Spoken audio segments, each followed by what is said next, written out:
let's solve this rational inequality. As soon as I see that greater than sign, I know this is going to be one of those problems where we plot some critical values on a number line, and then we use test values to see where the solutions are. But how do we find those critical values in the first place? Well, for rational functions, they come from two sources. One source of critical values, any excluded values. For example, looking at this denominator, we know that x cannot equal 0, so that's going to go on the number line. The other source of critical values will be solutions to the related equation that you get when you put an equal sign instead of a greater than sign or whatever. Need a little bit more space than that, so I'm going to factor this as I go. Alright, related equation. So x squared can only factor as x times x. 6. That's either going to be 2 times 3 or 1 times 6. Let's try a 2 times 3. Now inner plus outer must equal the middle. Inner, I have 2x. Outer, I have 3x. If I want a middle of 1x, positive 1, I need a negative 2 and a positive 3. So negative, positive. And negative 2 times positive 3 makes negative 6. So that's good. Okay, so if I want to solve this equation, one way to do it would be to make the denominators equal. I can just multiply the bottom by x if I multiply the numerator by x as well. Once the denominators are the same, you can cancel them out. And then you can make a new equation using the numerators. So what I have now is x minus 2 times x plus 3 is equal to, well, 0 times anything, 0 times x is just 0. So now I have this. I can finish solving this by setting these two factors equal to 0 and solving. So adding 2 to both sides, I have x equals 2. Subtracting 3 from both sides, I have x equals negative 3. So here are two more critical values, 2 and negative 3.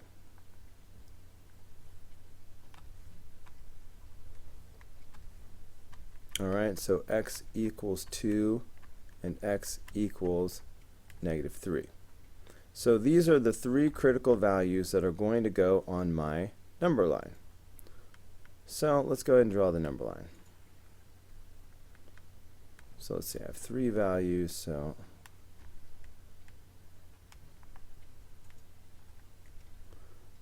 in order, I have negative 3, and then I have 0, and then I have 2.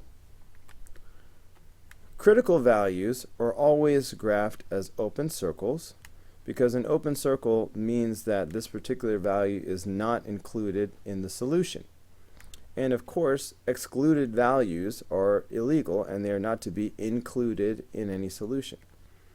So, open circle. Now, the critical values that we got by solving the related equation will sometimes be open circles and sometimes be closed circles. It depends on whether or not we have a greater than or equal to. In that case, we will include these solutions because these solutions show where the function is equal to 0. So if we want equal to, we'll include those. Or if we only want greater than, then we'll keep it an open circle because these are equal to. These are points where the function is equal to 0. If we just want greater than, then we don't want to include these. So we'll do open circles. In this case, we just have greater than. So we don't want the values where the function will equal 0. So we will leave them out by graphing them as open circles. All right.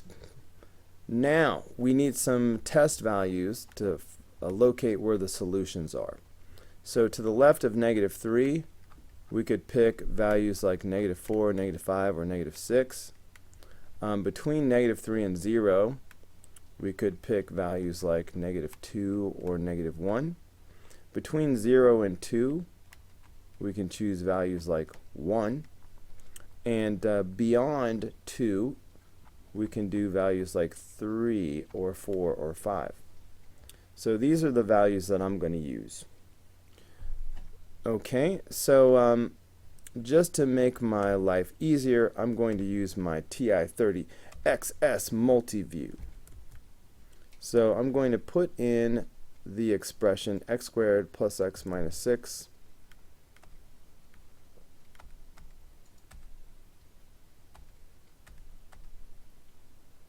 over x. Make sure your calculator is in Ask X mode.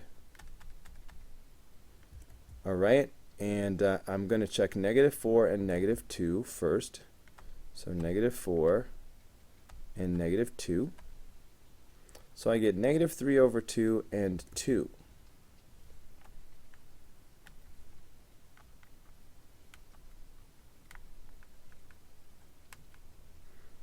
Okay, and we're asking whether or not the function is greater than 0 at these values. So is this greater than 0? No, that's a negative number, so that's less than 0. What about this? Is this greater than 0? Yes, that's positive, so it is greater than 0. So let's keep going and check 1 and 3.